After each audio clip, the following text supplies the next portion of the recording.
मिनश्शैतानिर्रजीम बिस्मिल्लाहिर्रहमानिर्रहीम। नाज़रीन अस्सलामु अलैकुम। उम्मीद करते हैं कि आप सब खैरियत से होंगे और इस वबा से महफूज रहेंगे।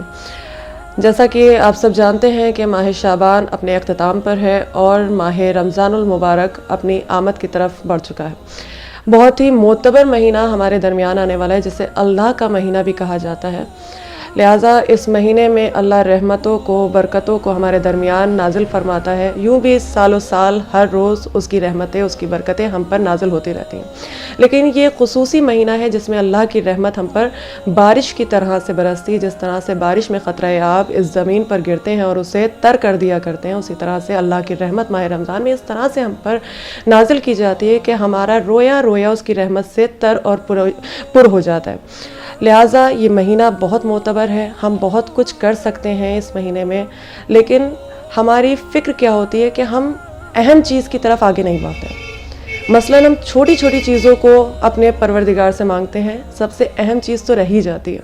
इसके लिए मैं आपके सामने एक छोटा सा वाक़या पेश करूँगी। तकरीबन हो सकता है बहुत लोगों ने इस वाक़े को सुना भी हो कि एक ज़माने में एक बादशाह था जिसने ये ऐलान किया कि कल मेरा दरबार खुलेगा और जो भी दरबार के अंदर दाखिल होगा वो जिस चीज़ को छू लेगा वो चीज़ उस शय की हो जाएगी।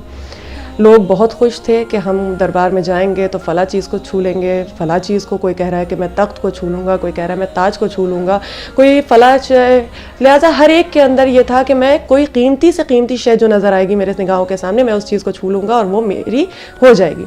जिस दिन दरबार खुला और लोग दाखिल हुए, लोगों ने आकर देखना शुरू किया कौन सी चीज़ ज़्यादा कीमती जिसे मैं छूँ।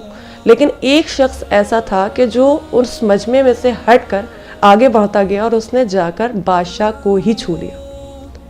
जब लोगों ने इस अंदाज को देखा तो वो परेशान थे कि ये क्या माजरा है। बादशाह ने कहा तुमने और किसी सामान को क्यों नहीं छुआ?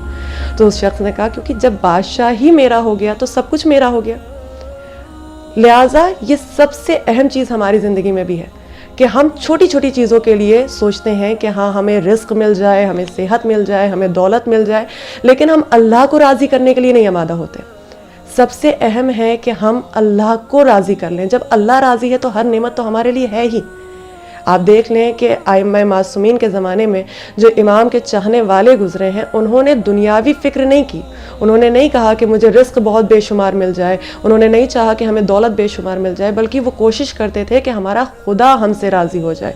और जब खुदा राज़ी है तो बैठे बैठे जन्नत से ताम उनके लिए आ जाते थे। बिल्कुल वही चीज़ हमारे अंदर भी होनी चाहिए कि हम अपने खुदा को राज़ी कर लें तो हर नेमत हमारे लिए फ़राहम हो जाएगी।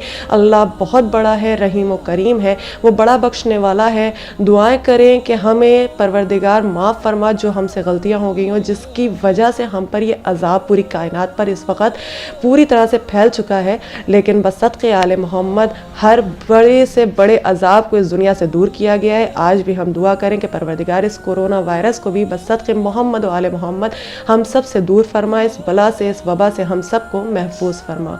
बस सदक़े मोहम्मद व आले मोहम्मद।